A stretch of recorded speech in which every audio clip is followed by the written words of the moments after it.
Bonjour et bienvenue, voici notre tour d'horizon économique, géopolitique, sanitaire et boursier. Nous sommes le vendredi 25 juin et pour comprendre comment tourne la planète finance, c'est sur la bourse au quotidien et nulle part ailleurs.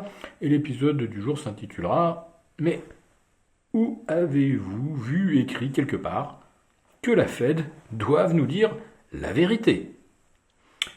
La vérité que martèle la Fed, c'est qu'il n'y a pas d'inflation.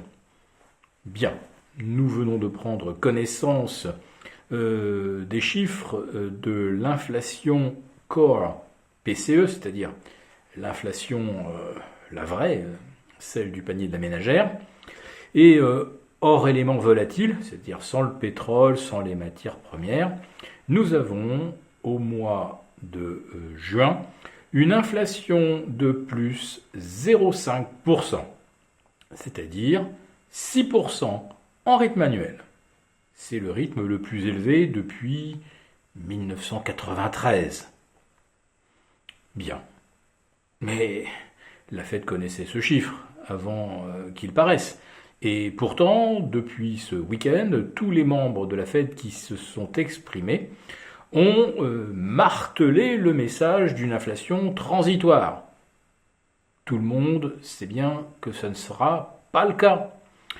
Pas le cas parce que les prix de l'immobilier sont sur une trajectoire de plus 17 à plus 18% annuel, parce que la demande de métaux, notamment pour la construction des batteries automobiles, puisqu'on s'en va d'ici 2030 vers une interdiction des véhicules à moteur thermique dans les grandes villes, dans beaucoup de grandes villes et de capitales. Bref, dans les 8 ans qui viennent, il va falloir quasiment inverser la proportion de véhicules électriques et de véhicules thermiques.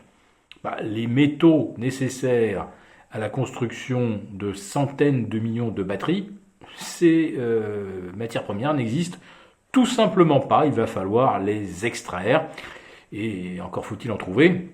Donc forcément, les prix vont flamber.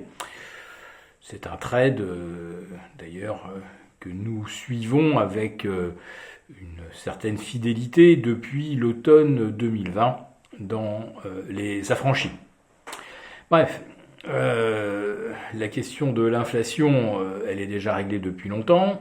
L'autre interrogation, c'est pourquoi la banque centrale ou les banques centrales nous mentent-elles? Mais il est écrit nulle part qu'elles doivent nous dire la vérité. Nous ont-elles dit la vérité durant l'été 2008, quand il apparaissait quasi évident que le système financier était en train de s'effondrer, notamment avec les assureurs crédits, avec les entreprises parapubliques sécurisant les dettes hypothécaires.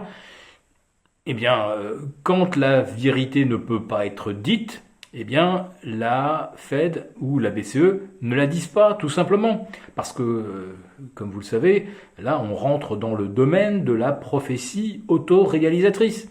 Si vous dites qu'il va y avoir de l'inflation, c'est comme quand vous annoncez qu'on risque d'avoir une grève ou un blocage des raffineries, tout le monde se précipite pour acheter de l'essence, et le soir même, vous avez le quart des stations-service qui sont à sec.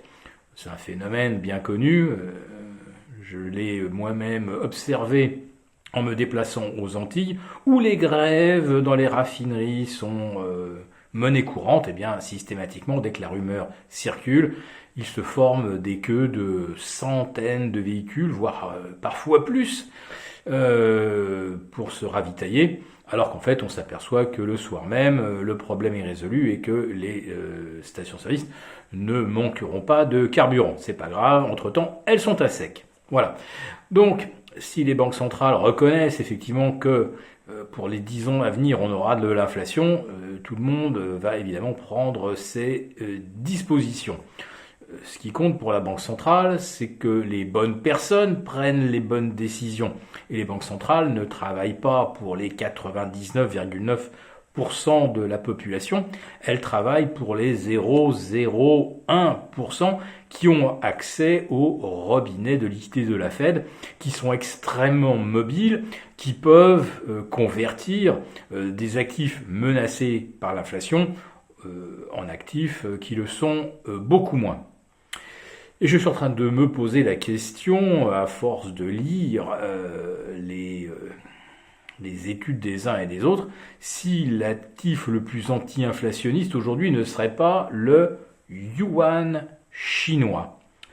Oui, parce que manifestement la Chine a décidé de refermer un peu le robinet des liquidités. Elle achète énormément d'or. Et on va dire que c'est presque devenu un secret de polichinelle.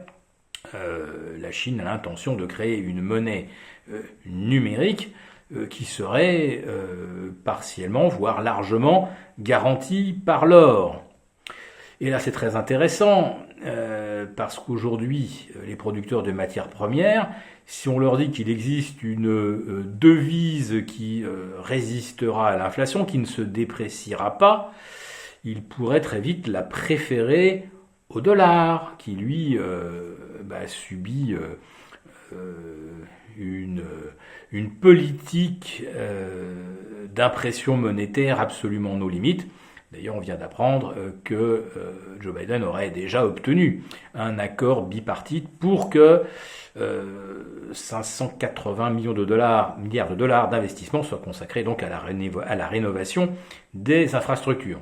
Rénovation qui sera évidemment extrêmement gourmande en acier, en cuivre, tout ce que vous voulez, donc inflationniste. Voilà. Donc, si la Fed nous ment sciemment, eh bien, c'est tout à fait notre rôle, nous, de ne pas la croire et d'agir, peut-être, comme le fait la Chine, en prenant des dispositions telles que l'accumulation de matières premières et d'or.